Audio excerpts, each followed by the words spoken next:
বলুন স্যার। নমস্কার, আমি মহিন্দর গায়েন। আমরা আজকে সিটি কলেজে দুটো সামিটের, একটা হচ্ছে লিটারেরি, একটা কালচারাল সামিটের একটা প্রোমো, একটা মিটিং বলবো না, জাস্ট প্রোমো বলবো। সে প্রোমো যেটা আপনার টেলিফিল্মে দেখেন, যা সিনেমা যেটা হয় সেই ধরনের একটা প্রোমো হয়ে গেল। আমাদের দুটো ফার্স্ট প্রোগ্রাম হচ্ছে বঙ্গভূমি সাহিত্য পত্রিকা। সেই অনুষ্ঠানটি হবে আগামী 2রা নভেম্বর রবিবার, ঠিক সকাল 10টা থেকে 4টে পর্যন্ত। ডেটটা চেঞ্জ হয়েছে, এটা সবাইকে জানানোর জন্যই বলা।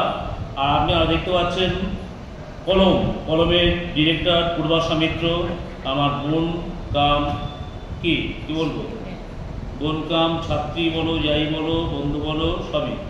এবং শুধু আগামী দিনের একটা উজ্জ্বল ভবিষ্যতের মধ্যে আমি প্রত্যক্ষ করেছি যে international cultural and Literary summit Rabindra Bharati বিশ্ববিদ্যালয় হবে।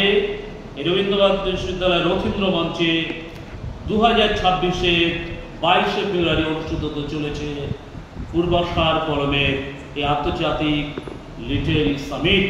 এই সামিটে আমি প্রেসিডেন্ট হিসাবে সবাইকে আমন্ত্রণ জানাচ্ছি। আপনারা সমাজের যারা বিভিন্ন স্তরে শিল্পী, সাহিত্যিক, নাট্যকর্মী এবং পারফর্মার যারা আছেন, এই সামিটে অংশগ্রহণ করুন। একটি ভিন্ন স্বাদের, একটি ভিন্ন ধর্মী, নতুন ঘরানার একটা ইন্টারন্যাশনাল সামিট হতে চলেছে। এই সামিটে সবাইকে আমন্ত্রণ, সবাইকে শুভেচ্ছা, অভিনন্দন, ভালোবাসা।